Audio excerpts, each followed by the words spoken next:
Hello, today I'm going to be talking about the 30th of October 2023, which was Sean's class on a Monday. So I arrived a bit late today due to bus times and everything, which so I missed a few pieces, but apparently nothing important as he's still going through, as Sean's still going through the, or whatchamacallit, the progress reviews with students. So for like the first half of the afternoon, I just worked on my genre PowerPoint piece. I began working on the 80s. As I started that during the half term, I made the slides up and I picked the artists that I wanted to do. So I'm going to be doing Metallica, Motley Crue, and Ozzy Osbourne, as I think that they sort of fit. They were the most popular metal bands in their respective genres because you had Metallica, who was and still probably is the biggest thrash metal band of that time, Motley Crue, who are the like glam hair metal rock legends of the 80s, and Ozzy Osbourne, who continued a solo heavy metal career. So I began working on the Metallica section. I started writing up about their history, with Cliff Burton dying, Jason Newsted being replaced in 2001, just that sort of stuff. Because I'm still not sure how much detail I need to go into. I know I need to go into some amount of detail, but I'm not sure how much.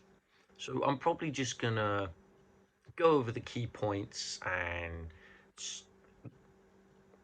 favorite album, when said album came out, where they do it, that sort of thing. But really, I was chugging through that, and then after getting through that, Sean sort of no, sorry, it wasn't for half of it. It was for all of the morning. Sorry, but yeah, for the whole entire morning. We then went to lunch and came back, and then Sean started to talk about like messages through songs and lyrics throughout the 60s and 70s. Um, and the origin of what rock and roll actually came from. So the term rock and roll apparently was a 60s slang term used by black people in America, which basically meant having sex. It was just an early form of just saying me and my girlfriend had sex. We were on the rock and roll, which thinking about it makes sense. But yeah, um, we then went into the lyrics of Chuck Berry, and if I quickly take a look, because I have my computer behind me, I can't remember what the name of the song was. No Particular Place to Go. Um, and that whole song was just about him and the girl he was seeing at the time. They're walking around, he's getting a bit excited. It's like he's rearranging his belt, shall we say.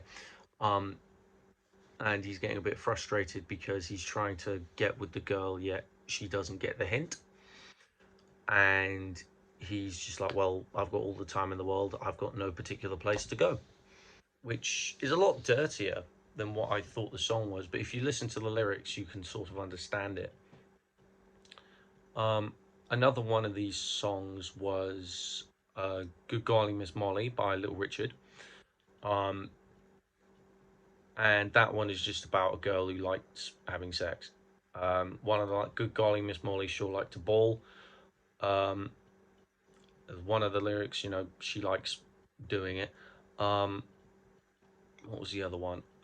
Um, Good golly, Miss Molly, she'll like to ball. Can't hear your mama call, which speaks for itself.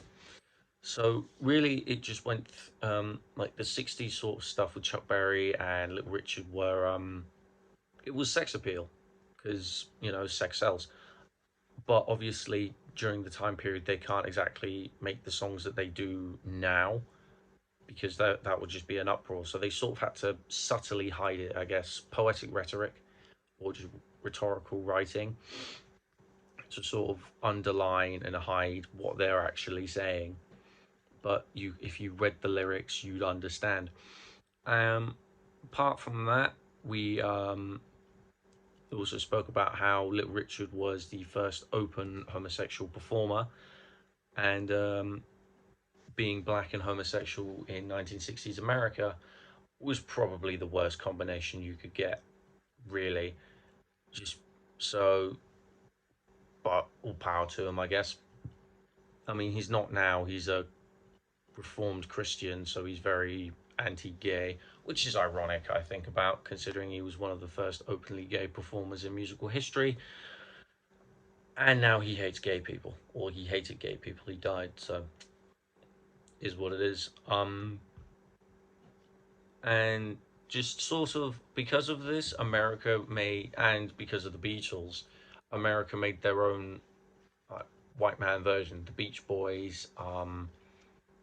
and Beach Boys and the Monkees, just to sort of be like, oh, we can make this too, and it made them popular because white audiences listen to it a lot more than that. So it sort of created like a separate divide. On one side, you had the black. It sort of segregated the music scene in a sense because on one side you had Chuck Berry, Little Richard, B.B. King, all those people there, which appealed to the black audience. And on the white side, you had the Monkees, the Beatles, the Beach Boys, that sort of stuff. And as time went on, it sort of changed from sex appeal to more just like the white version was just going out with your mates to the beach, surfing across the USA, good vibrations, which that could be sex actually. Yeah, yeah, I'm a believer, like a cheesy love song. But yeah, predominantly that's what we did. And then, if memory serves, James did his trap house presentation,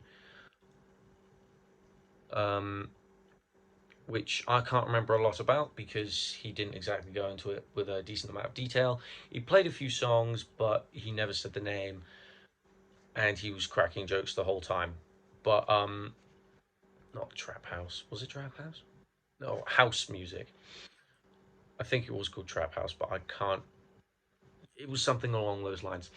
And we went on to Logic, and this is the first time that I actually somewhat made something. It was only a 16 bar thing, and the only thing I really learned was what a riser was, which is just like a bit where it's like do and then just cuts, which I didn't know what that was before. I know how to use it now, so you just have that go up, and then you flip the audio file do do, and then you have the one going down mix with everything else so it's quietened down, or you can just quiet it yourself, which is what I did.